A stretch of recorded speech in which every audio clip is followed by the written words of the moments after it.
Hi everyone, welcome to Pfaff YouTube, and today we are doing another Women of Pfaff Spotlight, this time with Sarah Hindle, who has worked at Pfaff for 15 years, so she's the perfect person to talk about women in automotive and what she loves best about working here at Pfaff and with all of these beautiful cars. And Sarah, I said you have to pick your favorite car for the interview.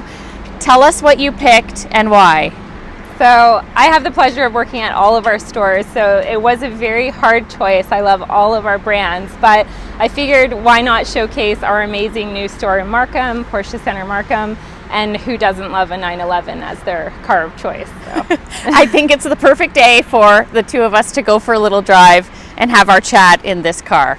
We're all set. Okay, let's go. Okay, Sarah, so we are going to do a little drive into Unionville. In Markham, because we just left Porsche Center Markham, our latest dealership, our newest dealership, and we are going to grab a coffee together. Yeah. Love it. I'm going to try and find one because we don't know the area very well. Yeah. I think we'll make it. I think we'll be okay. But let's start off by talking about your father, because I know your love of cars and automotive started at a very young age. So take us back to how your dad had such a positive influence on that. Yeah, so my dad's a huge car lover. I basically grew up at the track. He drove pace car and he was the president of British Empire Motor Club. So we had people at our house, car people, every single week, and every weekend I was at, previously it was Mosport and now it's Canadian Tire Motorsports Park. So I spent my whole life around race cars, and in the winter even like ice racing cars. So really? Yeah. Okay, and does he still love cars as much as he did back then? Oh, he still loves cars. Yeah, he even drags us around on vacations when we were younger to go and get like brochures and look at different cars in different countries and stuff like that. So oh wow, it's an obsession for sure. In high school, worked at a car dealership, and you were kind of exposed to everything that, the life of working at a dealership, and you got to try your hand at many different roles, right? Including sales. Yeah. At a very young age. Yeah. So, I started at a car dealership when I was 14. Before I could drive, I did my high school co-op at a dealership, and then after working there a couple years doing like reception, and I helped them out with service and stuff, and once I had my license, I even helped out with parts truck when I needed to, whatever they needed. And then when I was 17, I was still really young, but I said, I think I can sell cars. And I was lucky to have an awesome boss at the time who I still speak to, Norm Wilson, and he was super influential. And he said, well, if you think you can sell cars, let's try it. So I couldn't even sign my own contracts when I started selling cars. I was 17, and 3 months later, I think I turned 18, and I even sold cars part-time when I went to college. Yeah. Wow. Yeah. So let's talk about some of the roles that you've done, because I think one of the reasons why you're so respected as a woman in automotive here at Pfaff is because you've you've literally spent time in so many different roles, and you know operations, sales, product. Tell us the path of your career and some of the things you've had the opportunity to do. Yeah. So pre-Pfaff, I've been with Pfaff for a long time. I've done a bunch of things, but before that even, I did parts and accessories for Mercedes-Benz. I worked in marketing. I did Ford's auto shows across the country for them, which was really cool because that's just constantly showing cars. I worked at Honda Canada Financed. I did some collections, so I've seen the whole gamut of things there. And then I had the pleasure of meeting Chris Pfaff, which was awesome, when I was really young, when I finished university, and I started with Pfaff. Funny enough, I actually started with Pfaff as a receptionist, and I had come from being a fleet manager at a Volvo store. But we were in the process of opening Pfaff Audi Bonn, and I said, I just want to work for you, Chris. And luckily he was like, okay, let's do it. So I had a couple months actually at Porsche as a receptionist, and then when Pfaff Audi Bonn opened, I was a finance manager there for almost 5 years. And then I went to Audi Newmarket and Volkswagen in our old locations as a finance manager and assistant sales manager, and then quickly became sales manager. And then we moved into our new building at Audi again. So lots of growth over the time that I've been with us, and became the GSM at Audi Newmarket. And and then the general manager at Volkswagen right beside it, and now overseeing training and process and a lot of operational things and finance for all of the stores, which is awesome. Wow. Yeah. What a great resume, if you will. You've done a lot, and you're really just, I don't want to say getting started, but do you know what I mean? Like, there's so much more left, I'm sure, that you want to do in your career. I like to think I'm still young, you know? Oh, yeah. Well, we're the same age, so yes, we're going to say we're young. Yeah, no, I think it's been awesome. I mean, definitely now, especially seeing multiple dealerships, multiple brands, how everybody does everything, it has been like an awesome last couple years from a learning perspective. Right. Because you really expand on what you already knew when you see how everybody's doing it. So that's been really, really valuable for me. You've also seen so much evolution in the automotive industry. You know, when we talk about within Pfaff, our one price way of selling and buying cars, you know, that has to be one of the biggest changes. But what are some of the other things you've noticed evolve over your time in this industry?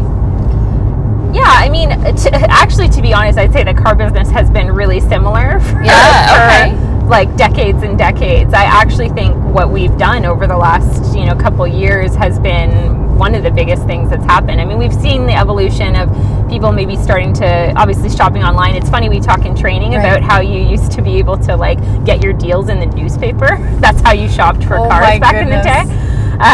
But I mean, definitely shopping online and the information available to customers has been a huge evolution for sure. But I would say our last 2 years is probably like my proudest moments, because I think we've really taken what customers said to us and how they felt about our industry, and one price, no negotiation, having no admin fees and no hidden fees, and obviously now with one touch or single point of contact, like we've really taken all the feedback of the things people didn't love and said, you know what, we're gonna evolve and we're gonna do even better. And I love that. I think that's definitely a proud moment for me, hence why that is what I train, right? That's right. Exactly. Well, you get to take all of those key things that Pfaff has changed in the industry and then teach it and share that knowledge. We finally found our Starbucks. How did we find it?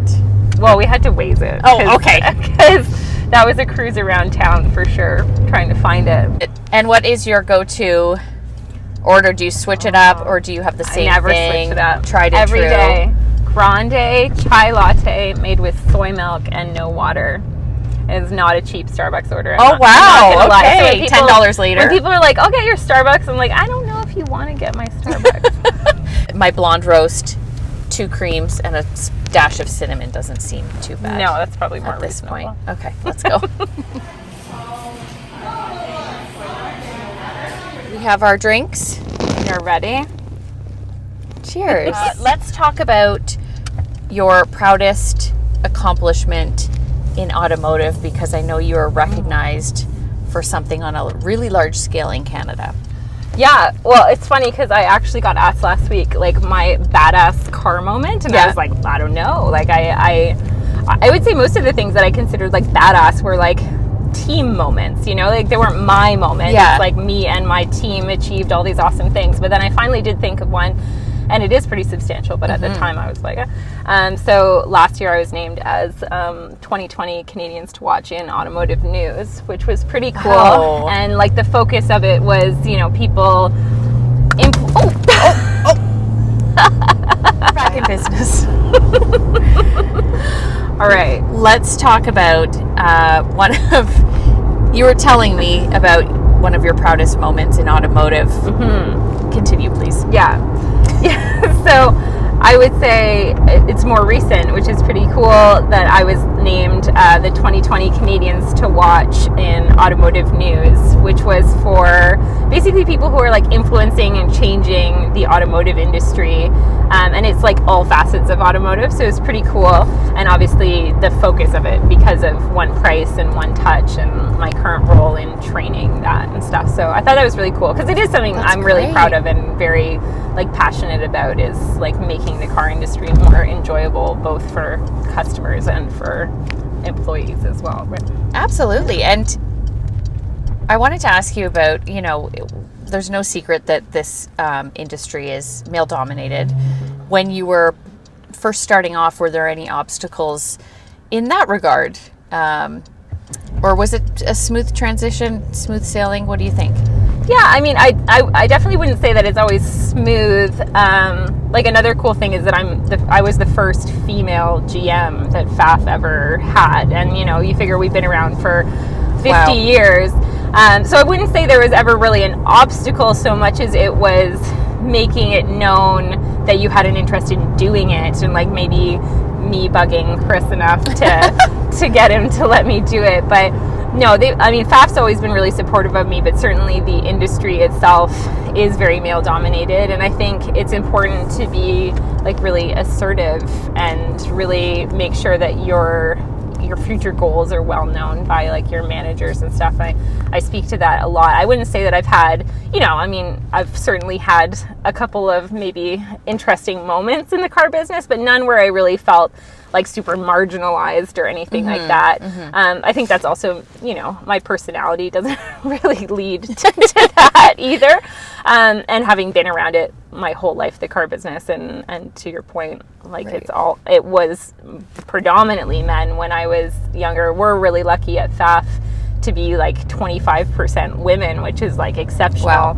It's much higher than like the average across the country or across the US as well. So, but definitely my biggest advice is like, being assertive and letting people know that you really want to do more in the industry. And we've got so many amazing women that work for us. Oh my goodness. We do. Yeah. And it feels really great. I'm sure you agree. I know you agree because we've both been a part of committees that support this, but,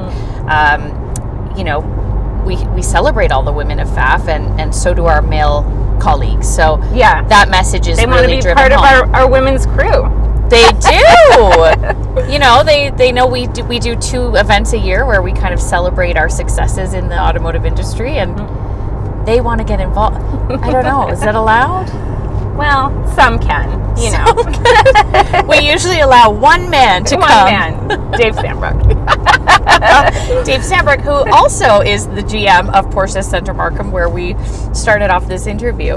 And he's one of the great ones that we have to say. So we talked a lot about the automotive industry and business, but at the end of the day, let's talk about the cars and get back to the cars, because I have to say, like, there are women in the automotive industry who are more into business and marketing and other things.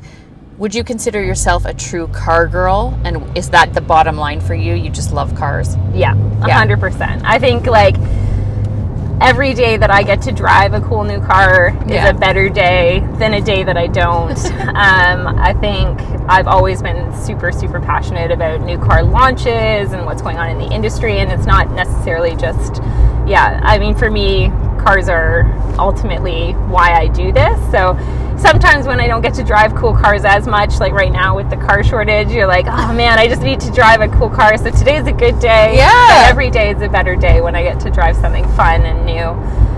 But like ultimately that was why I got into it. And I think to this day that still holds true. I'm still like a car buff. I still love cars. So I still take a picture of every single demo that I get, even though it's not my own car.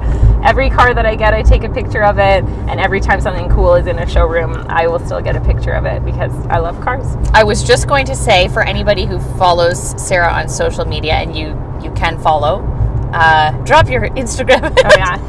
Hindle09, you can follow. I'll post cool cars anytime we have them. That's right. I was just going to say, anybody who follows you knows this about you, because it's great. It's like every day, every week, there's new cars. Anywhere I am, you're going to see what cool cars are in our showroom. You get to see what you're up to and what's new and exciting. And thank you for this drive today. Yeah, it was fun. I think we'll end the interview, but we'll just keep driving and enjoy this beautiful 911. I don't want to return the car. Do we have to return the car? I mean, no, we can. It's out on loan for something important. Nobody go to Porsche Markham today to test drive a 911. No, exactly. Thank you so much, Sarah. I appreciate your time today. It was a pleasure.